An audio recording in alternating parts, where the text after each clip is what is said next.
بسم اللہ الرحمن الرحیم۔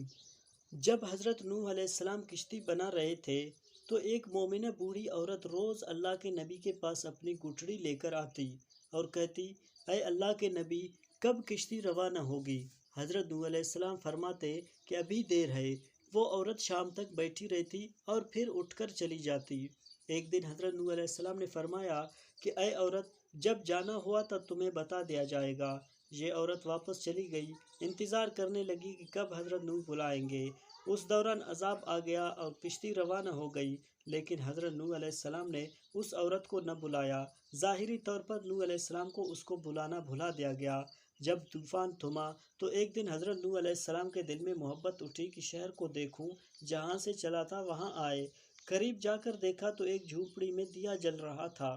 حضرت نوح علیہ السلام یہ دیکھ کر چونک گئے کہ روئے زمین پر کوئی ایسا گھر بھی ہے کہ اتنے عظیم طوفان کے بعد بھی جس میں چراغ جل رہا ہے۔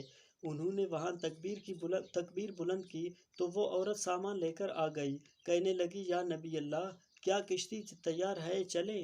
حضرت نوح علیہ السلام نے حیرت سے اس کو دیکھا، کہا، رکو بڑھیا، کیا تمہیں کچھ بھی پتہ نہیں چلا؟ وہ کہنے لگی، یا نبی اللہ، کیا پتہ نہیں چلا؟ اتنا بڑا سیلاب آیا، بارش آئی، تمہیں کچھ بھی پتہ نہیں چلا؟ بڑھیا کہنے لگی، یا نبی اللہ، بس ایک دن بادل گرجے تھے، کچھ ہلکی سی پھوہار پڑی تھی۔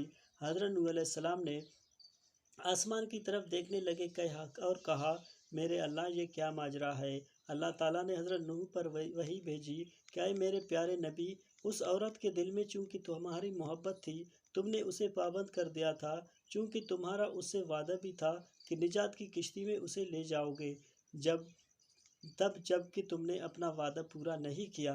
لیکن اے نوح، تمہارا رب، میں تو تمہارے وعدے کا ذمہ دار تھا، اس لیے میں نے اس بڑھیا تک عذاب پہنچنے ہی نہیں دیا۔